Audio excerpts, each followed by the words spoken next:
নমস্কার। আমরা আজকে একটা প্রাইজ ডিস্ট্রিবিউশন প্রোগ্রাম করছি, যেখানে আমরা আমাদের এই ছবি আঁকার স্কুলের স্পন্দন আর্ট একাডেমিতে প্রত্যেক মাসে সেরা ছবি, একটা সেরা ছবিকে আমরা পুরস্কার দিই। তো জানুয়ারি মাসের পুরস্কার পেয়েছে ঋতুজার পুরস্কারটা আমরা এখানে তুলে দিচ্ছি।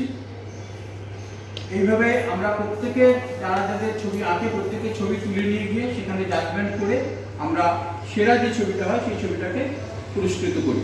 তো ঋতুজার হাতে আমরা এই জানুয়ারি মাসের 2025-এর ছবি পুরস্কারটা তুলে দিচ্ছি।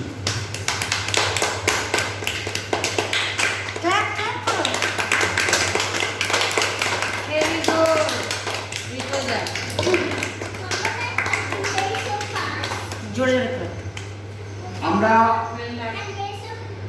আগে প্রাইজটা দিতাম, কিন্তু ও উপস্থিত না থাকার জন্য আমাদের স্কুলে প্রাইজটা দেওয়া যায়নি, এখানে প্রাইজটা দিলাম।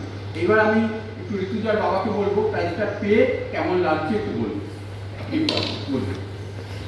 খুবই ভালো লাগছে, কারণ ও আঁকার অনেকদিন ধরে ইন্টারেস্ট, স্যারের কাছ থেকে লাস্ট 3-4 বছর ধরে ও 3 বছর ধরে শিখছে কন্টিনিউয়াসলি। তো এরকম অ্যাচিভমেন্ট ওকে আরও মোটিভেট করবে ইন ফিউচারে আরও ভালো আঁকার জন্য। ধন্যবাদ।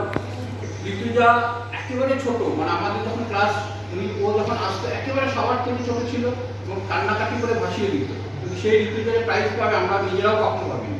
যাই হোক, আমাদের খুব ভালো লাগছে এই পুরস্কার পেয়েছে। আমরা আশা করবো আমাদের এখানে যারা রয়েছে তারাও একে একে যেন পায় এবং ওরা পরীক্ষাও দেবে ধীরে ধীরে। এভাবে ঋতুজা একটা পরীক্ষাও দিয়ে এসছে, রেজাল্ট বেরোবে, এই মাসে রেজাল্ট বেরোবে।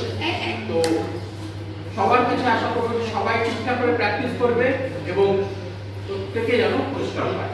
ধন্যবাদ।